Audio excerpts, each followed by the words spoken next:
effortlessly cool, shockingly stylish, and incredibly talented. And we've all been wondering, how does he do it? This isn't your average top 40 club DJ playing the lights of Demi Lovato and Ariana Grande. This is the funkiest DJ around. This is DJ Sanitize. We're back again.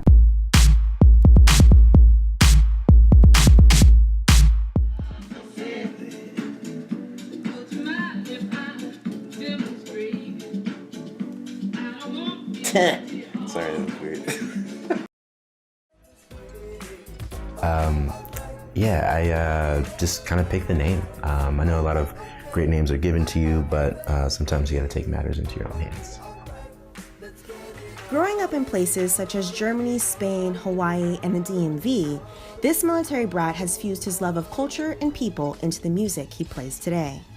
For me, it was a lot about kind of exploring kind of the retro, fun party vibe. Hip-hop was always something that kind of caught my attention, especially the other elements, right? So was definitely into like rap music, especially old school rap music. And breakdancing kind of exposed me to b-boying and DJing and even graffiti. Like I was really into graffiti for a while and would practice kind of tagging just on my own notebook and stuff, but was just kind of really drawn to hip hop.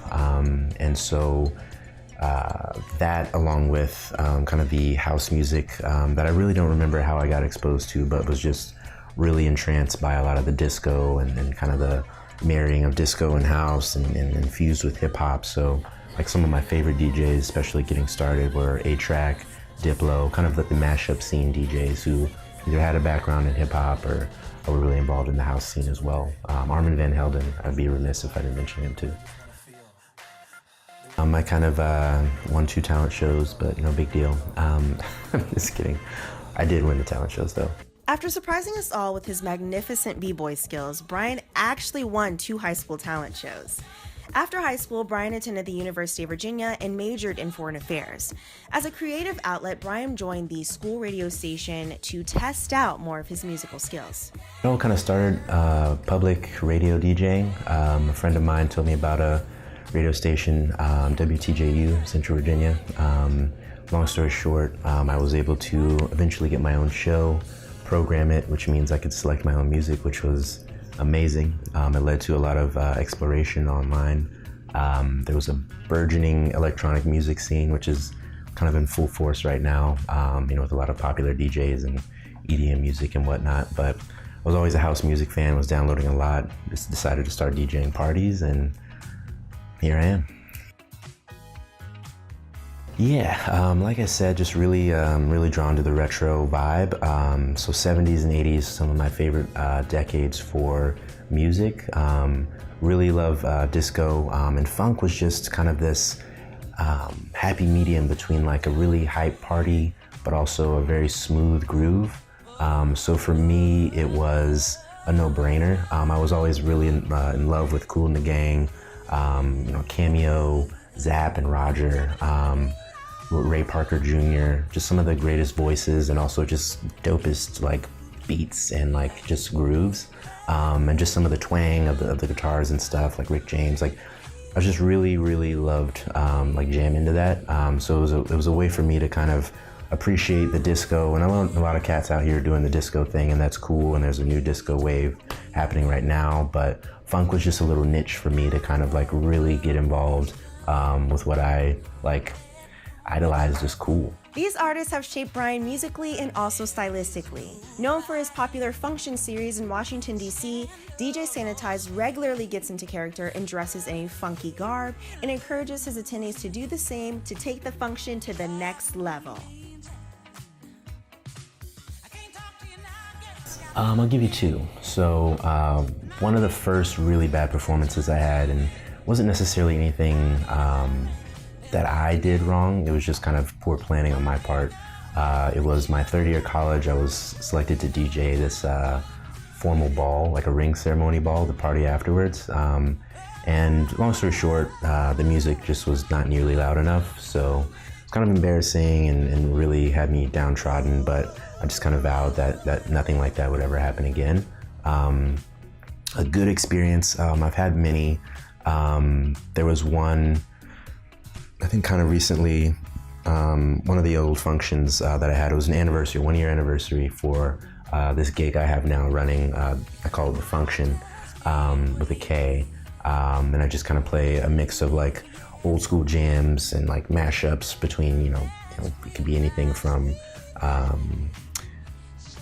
who could it be? Bruno Mars to, you know, like I said, Ray Parker Jr., and even some, you know, mashups with TLC, and I'm all over the place, but it's always kind of a super buttery, smooth, velvety vibe.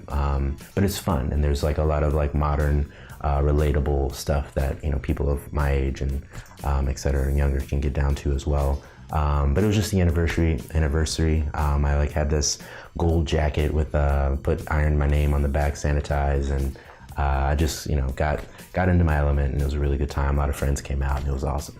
In addition to performing live, DJ Sanitize has been creating mixes for years. So the inspiration, I used to have the radio show, which I mentioned, which was called Flashing Lights. It was at WTJU at UVA, and my tagline was DJ Sanitize, keeping it germ free from 1 to 3, because the show was 1 to 3 a.m., very late, but you gotta do what you gotta do. So I used to have these like studio quote unquote mixes that I would kind of pre-prepare, and my little sister would help me out, and I, you know, bounce ideas off of her.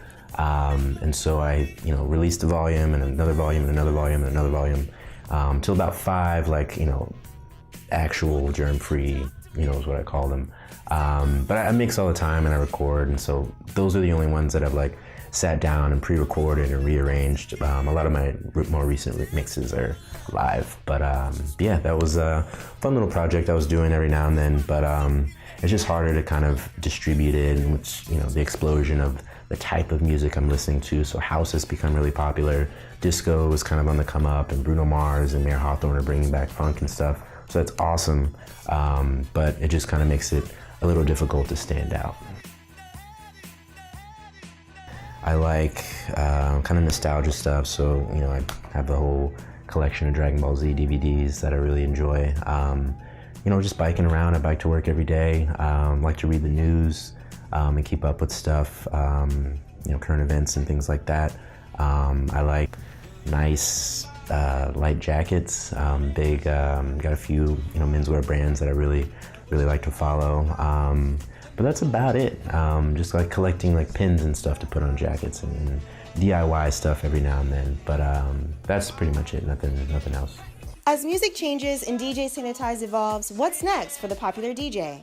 For right now, I'm fortunate enough to kind of been able to carve out a little space for myself and play what I want, and people want to come and hear it. So that's the dream, so to speak. But yeah, as long as, you know, I can get access to music, and as long as I can play and people want to come see me play, I'll kind of keep doing it. I'm kind of doing it at a cadence of once a month or so. So it works out for now, so I like it. For now, catch DJ Sanitize at his next function or listen to his mixes on SoundCloud.